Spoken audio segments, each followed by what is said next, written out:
प्रभु को आज तक किसी ने भी प्राप्त किया है तो प्रेम से प्राप्त किया है। अगर किसी को मोक्ष प्राप्त हुआ है तो प्रेम से ही। आत्मरति, रति कहते हैं प्रेम को। ज्ञानी को अभेद आत्मरति प्राप्त होती है और भक्त को अभेद होते हुए भी भेद प्रेम रति प्राप्त होती है। प्रेम के दोनों स्वरूप हैं, प्रिया प्रीतम, श्यामा श्याम। इनको बिना प्रेम के द्वारा न देखा जा सकता है न पाया जा सकता है, और प्रेम सबसे दुर्लभ वस्तु है। प्रेम प्राप्ति के लिए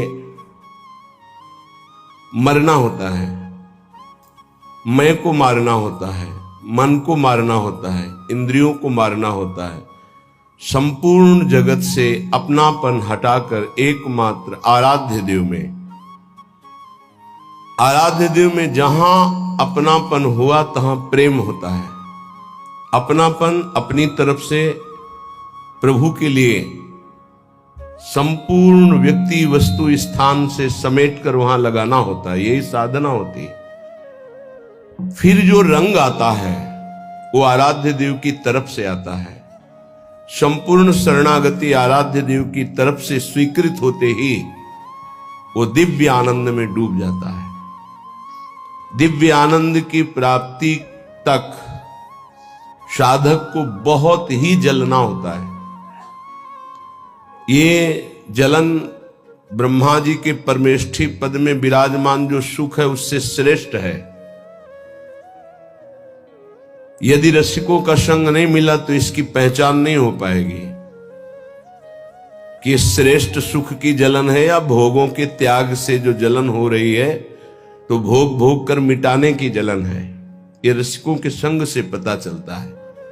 जो प्रभु के लिए जलन है उसमें इतना सुख है कि ब्रह्म पद में वो सुख नहीं है, पर है।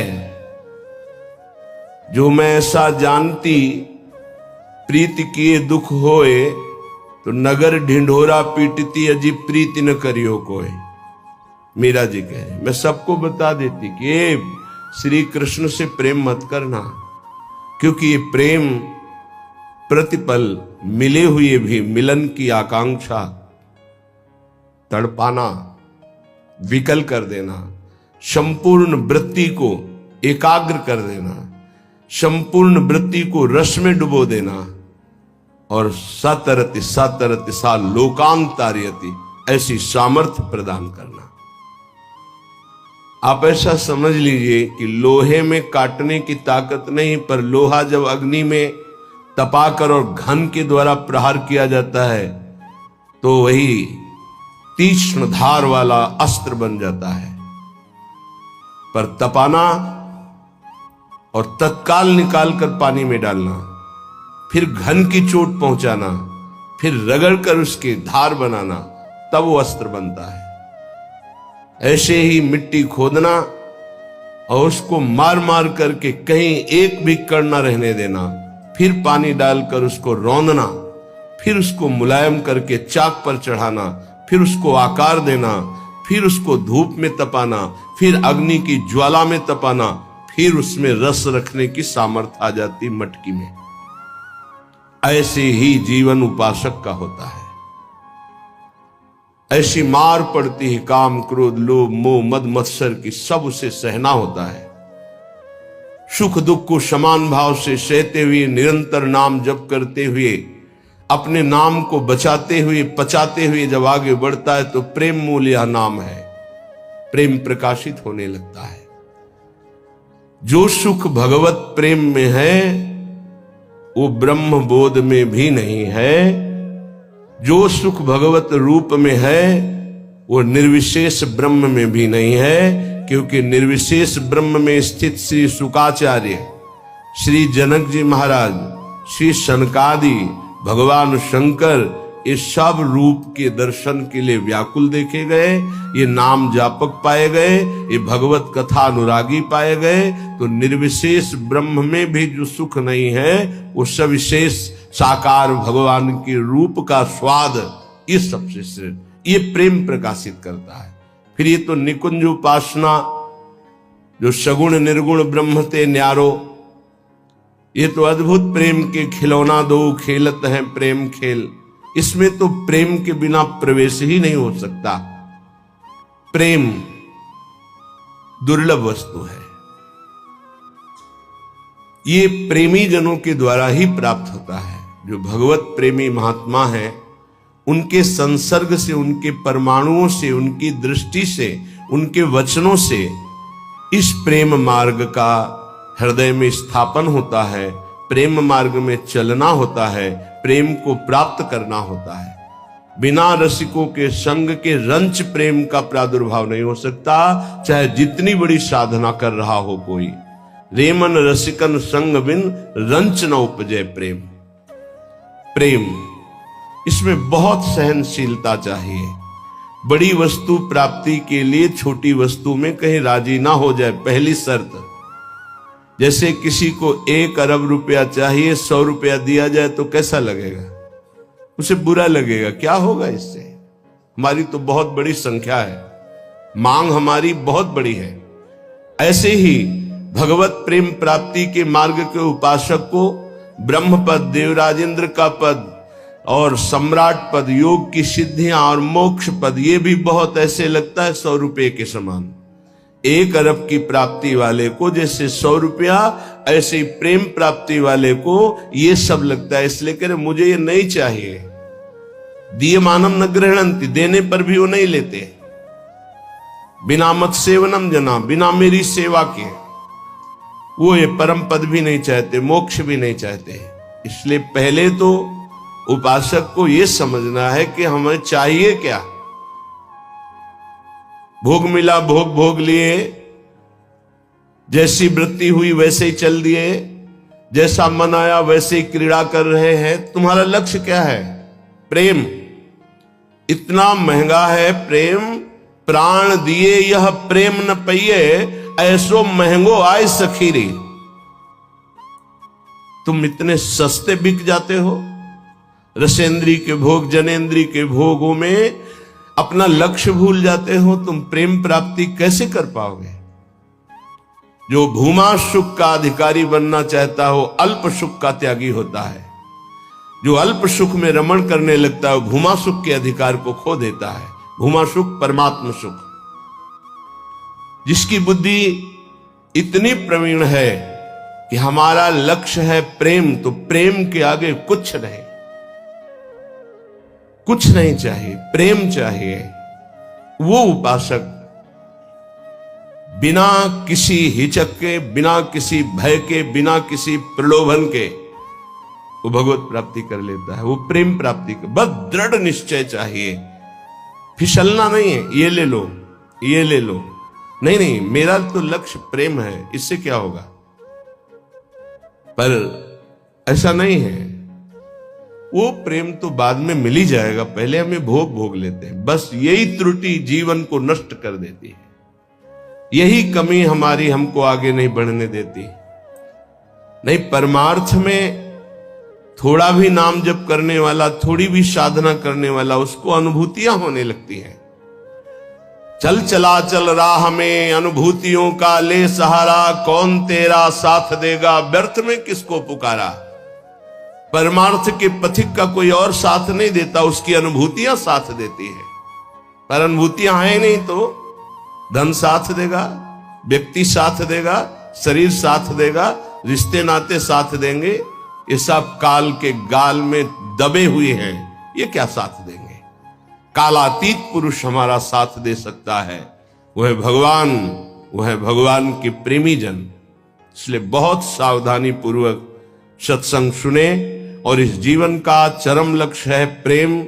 उस प्रेम को हम प्राप्त करने के लिए कमर कसे। श्रीपाद प्रबोधानंद जी महाराज कह रहे, किम नो भूपैः किम नु देवादिभिर्वा स्वाप्नैश्वर्योत्फुल्लितैः किंच मुक्तैः शून्यालंबैर्वैष्णवैर्वापि किम नः श्रीमद्वृंदा काननैकांत भाजाम। हमको इन राजाओं से, राजपदों में बैठे हुए जनों से क्या प्रयोजन है। क्या ये संतों के पास नहीं जा सकते? क्या इनका अधिकार भगवत प्राप्ति नहीं? नहीं, इनके मन में भगवत प्राप्ति की कहीं किंचन मात्र लालसा नहीं। पद और प्रतिष्ठा, भोग और ऐश्वर्य, नाम और कीर्ति, बस इतना ही लक्ष्य है। इसलिए प्रेम मार्ग के उपासक को कभी इनका संग नहीं करना चाहिए। हां, कोई महाभागवत और पद पर विराजमान और भगवत भजन में लगा हुआ, भगवत प्राप्ति की लालसा वाला, उसका हृदय से स्वागत करना चाहिए। ऐसा नहीं कि कोई हो ही नहीं सकता। अम्बरीश जी महाराज चक्रवर्ती, सम्राट और महाभागवत, बड़े बड़े महाभागवत राजा हुए। दशरथ जी महाराज चक्रवर्ती, सम्राट, वैसे महाभागवत कि भगवान उनके पुत्र श्री राम के रूप में आए। तो जो भगवान से विमुख है, केवल पद का ही अभिमान रखता है, राजपने का अभिमान रखता है, भोग ऐश्वर्य में घमंड में है, ऐसों का संग कभी भक्त को नहीं करना चाहिए। अभिमानिनते न्यारे, भूत भविष्य लोक 14 में भये होए हरि प्यारे, 300 व्यवहार हमारो, अभिमानिनते न्यारे। किमनो भूपई, मुझे क्या प्रयोजन है। एक ब्रज के भक्तों के चरित्र में आता है, एक संत की कुटिया पर राजा दर्शन करने के लिए गए, तो वो भिक्षा मांगने गए थे। दूर से उन्होंने देखा बड़ा राजा का वैभव, हाथी घोड़ा सब। लोगों से पूछा है क्या है? बोले राजा दर्शन के लिए। भागे और गांव में गए और कहा हमारी कुटिया में आग लग गई है, जल्दी बचाओ, जल्दी बचाओ। गांव के लोग भागे, वहां गए तो देखा राजा समझ गए। उन्होंने हाथ जोड़ा और कहा महाराज क्षमा चाहते हैं, पर वो महाराज तो भाग गए, ऐसा कहकर वो दर्शन नहीं देंगे, आप चले जाइए यहां से। यदि आप अपना मंगल चाहते हैं तो महात्मा को कष्ट मत दीजिए, वो आपसे मिलना नहीं चाहते, आप चले जाइए यहां से। वो चले गए। किम भूपई, मुझे क्या प्रयोजन है।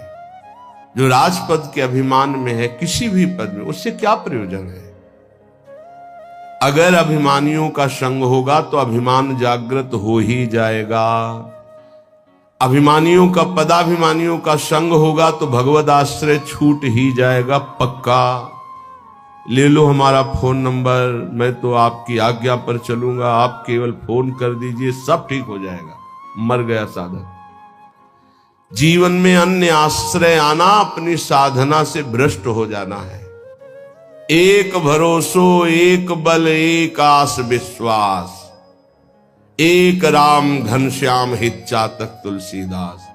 एक ही भरोसा, एक से ही आशा, एक से ही विश्वास, एक से ही संबंध हमारा मात्र आराध्य देव, बस। अन्य का कहीं आश्रय हुआ तो उपासक गिर जाएगा, पक्का गिर जाएगा, और गिरते हुए देखा है। श्रीपाद प्रबोधानंद जी महाराज कह रहे, नु देवादि भिरवा, मुझे इन देवताओं से भी क्या प्रयोजन है। श्रीमद् भगवत गीता जी में भगवान कहते हैं, भूतों को पूजने वाले भूतों को प्राप्त होते हैं, देवताओं को पूजने वाले देवताओं को प्राप्त होते हैं। तो देवलोक स्थायी लोक नहीं है, स्वाप्निक है।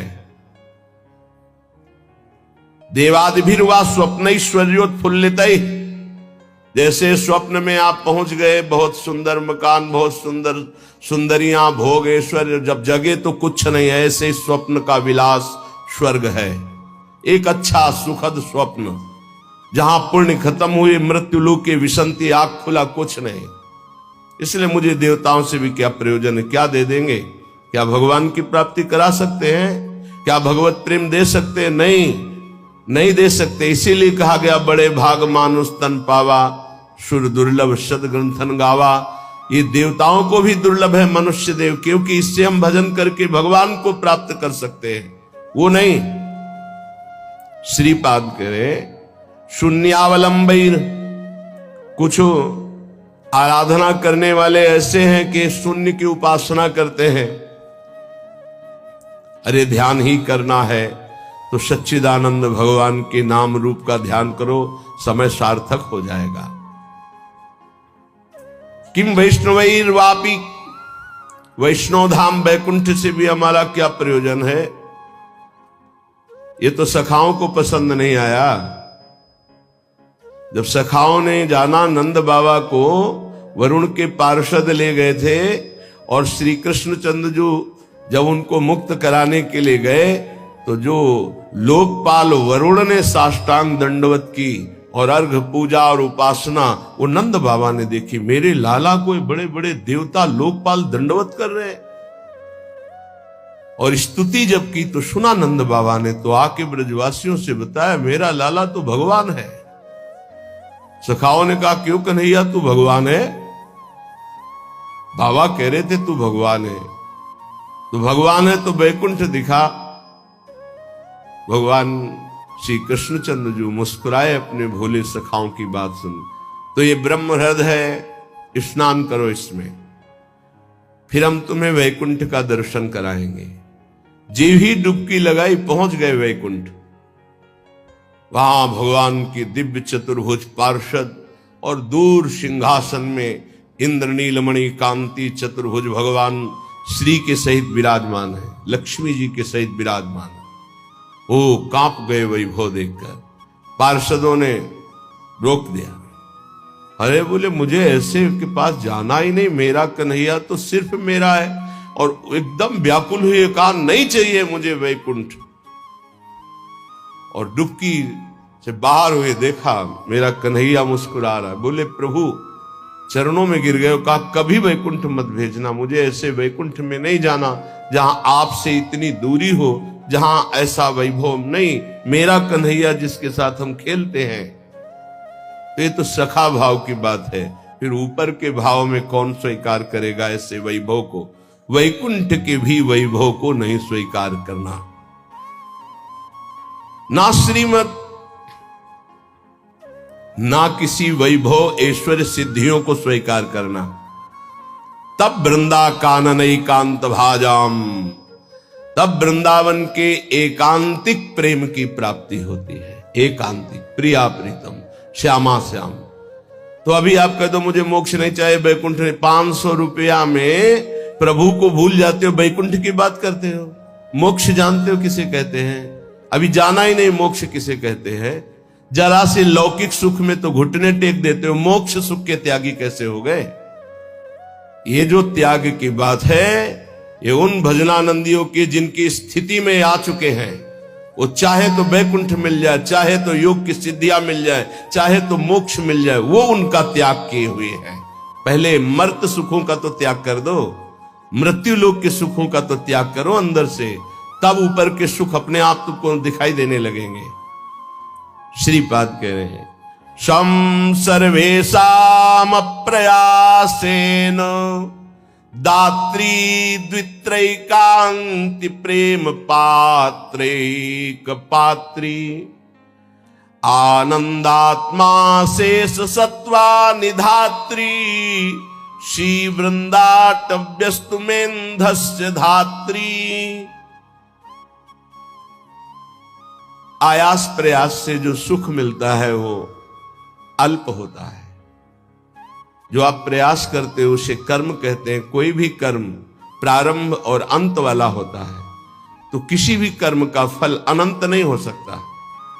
वो प्रारंभ और अंत वाला ही सुख देगा। अनंत सुख की प्राप्ति कर्मों से नहीं होती, कर्मों के त्याग से होती है। जो अपने साधन का भरोसा नहीं रखता है, इष्ट का भरोसा रखता है और खूब साधन करता है, ये दो बातें समझ में नहीं आएंगी। जब हम अहम से साधना करते हैं तो साधना का सुख भोगते हैं।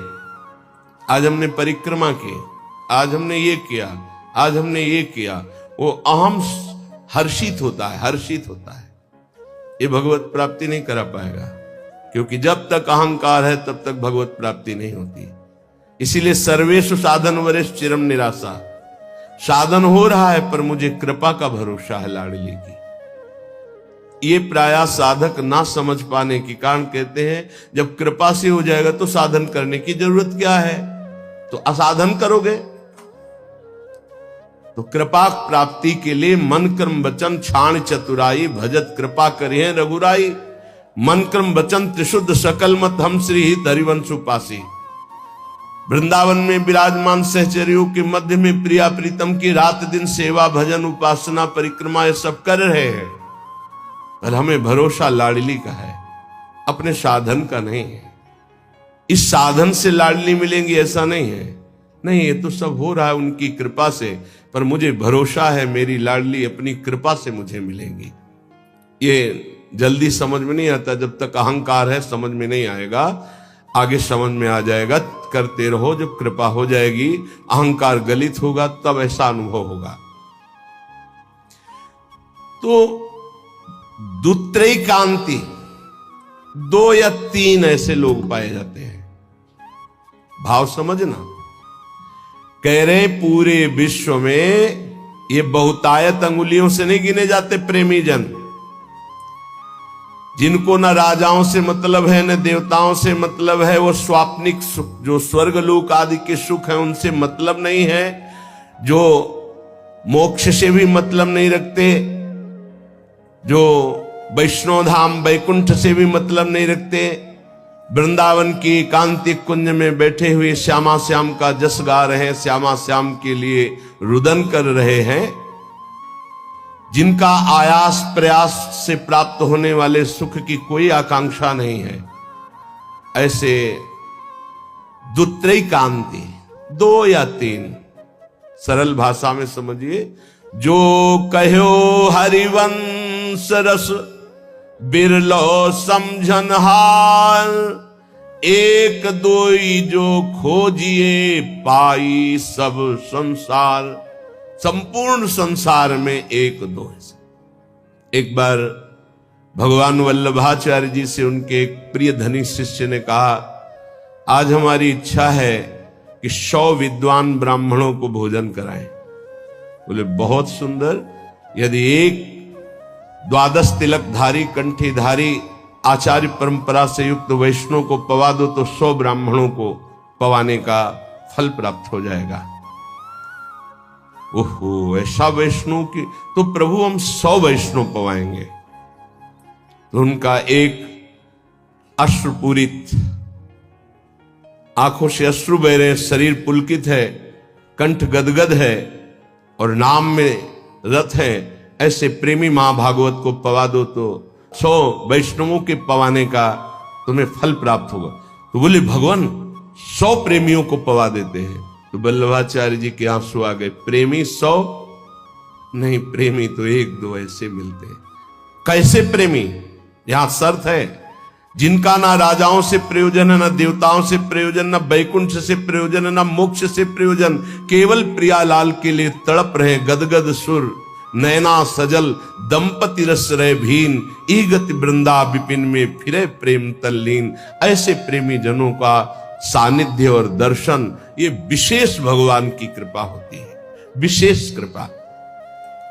श्रीपाद कह रहे दुखान्येव सुखानि, ये प्रेम प्रेम, विद्य यशो जानी कीर्तिम परा, मन्ने था अधमश्च दुष्परिभवान सम्मानवत् सत्तमयी, दैन्यान्नेव महाविभूतिमति सल्लाभान लाभान सदा, पापान्नेव च पुण्यमस्ति यदि ते वृंदावनम जीवनम।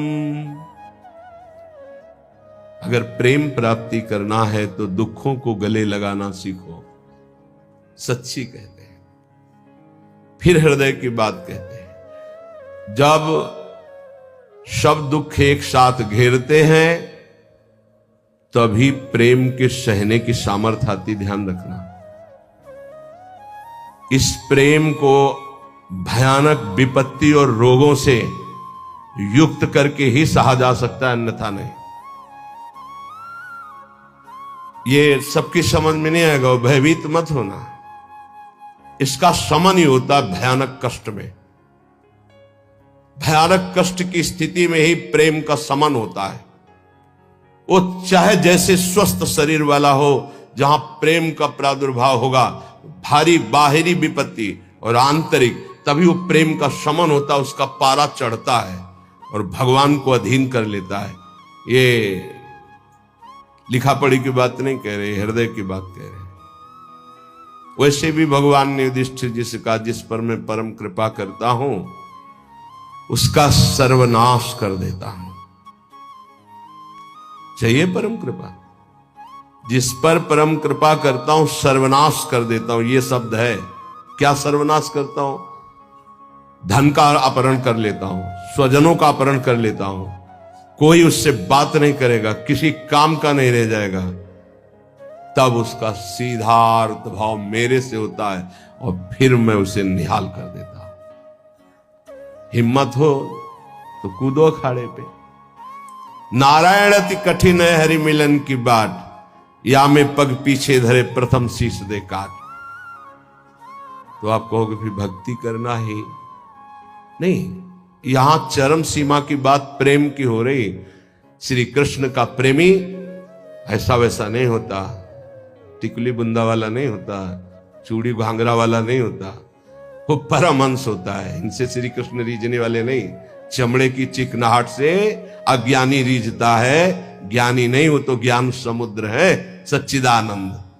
ये जो बहुत बुरी तरह से है, वो तो अपने सब दर्शन होते हैं। जब सुबह मंगला में आते तो सब प्रकार के भगवान के दर्शन होते, विराट रूप के, छोटा बड़ा मंझोला रुद्र प्रेमी सब तरह के दर्शन होते। तो उसमें जैसे अब वो जो लाल लाल ऐसे तो बहुत ही बुरा लगता है, ऐसे तो धो के मुंह खड़े हो जाते तो अच्छा लगता। अरे इस शरीर को सजाने से श्री कृष्ण मिलते हैं भैया। बढ़िया रज यमुना किनारे के मुंह में लगा के आते तो दर्शन मात्र से हृदय शीतल हो जाता है, निष्पाप हो जाते हैं ऐसे दर्शन से। जैसे कुछ साधक ऐसे करके ऐसे दर्शन मात्र से निष्पाप हो जाओ, क्योंकि वो रज लगी जो शिव शनकादि की याचना करते हैं। कुछ ऐसे उपासक जिनको कहते हैं कि रज लगाइए मस्तक पर भरकर, तो उनको बेइज्जती लगती है। वो ऐसे पतला और गोरा चिकना शरीर, रख लो इसको, रखे रहना, इसकी दुर्दशा होगी। अभी नहीं मान रहे हो ना? नहीं, बाल तो नहीं मुड़वा सकते, बाल नहीं, एक भी शरीर का कोई अंश तुम्हारा ठीक नहीं बचेगा, आग लगा दी जाएगी इस शरीर में जितना दुलार करते हो। मान ले अभी मान लो तो जान जाओगे तो पा जाओगे, फिर कुछ पाना बाकी नहीं रहेगा। मान लो इस चमड़ी और दमड़ी से जिसने अपनी प्रीति हटा दी वही प्रिया प्रीतम से प्रीति कर पाता है।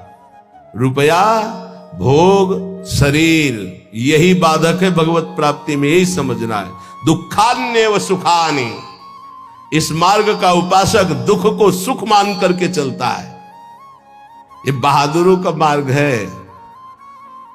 हम तो धन्यवाद देते हैं कि आप ऐसा सत्संग सुन रहे हैं, नहीं तो प्राय इतना दान करो तो ये मिलेगा, इतना करो तो ये मिलेगा, यही सुनने के लिए तैयार है। लेकिन ये आप सुन रहे हैं, हमारे ऊपर बड़ी कृपा कर रहे हैं, क्योंकि आप सुन रहे हैं तो सुनाने का उत्साह बढ़ रहा है। इसे सुनने की योग्यता खो दी है। आज हमारी समाज सत्य सुनने की योग्यता खो दी है, क्योंकि अंदर मनमानी आचरण तो कौन सुनेगा इनको। शास्त्र रखे के रखे रह जाते हैं। सुनाने वाला चाहता है आपका मनोरंजन, और आप चाहते हैं अपने मन का मनोरंजन। दोनों के तार मिल गए तो तालियां बजती हैं। यहां तालियां नहीं बजा सकते हो, यहां मन को बजाना पड़ेगा, यहां मन को भंजन करना पड़ेगा। और यहां बैठ के सुन रहे हो, इसका मतलब बड़ी कृपा है आपके ऊपर। जब द्रवई दीन दयालु राघो तो साधु संगति पाइए। दुखान्यव सुखान विद्य अपयशो जानी ही कीर्तिम पराम। ध्यान से, प्रेम मार्ग के उपासक को जब दुख मिलता है तो सुख की प्राप्ति होती है। पक्का पर यह समझ में नहीं आएगा। भारी जब दुख की, आप क्या समझते हैं, भारी दुख की स्थितियों को देखा गया, तब जाकर के उस परम सुख में चढ़। ये बहुत वैज्ञानिक तरीके से अनुभव की बात कह रहा हूं कि पावर चाहिए ऊपर चढ़ाने के लिए। जैसे कोयला झोंका जाता है, उससे अग्नि बनती थी, तब इंजन में पावर से वो रेल चलती थी।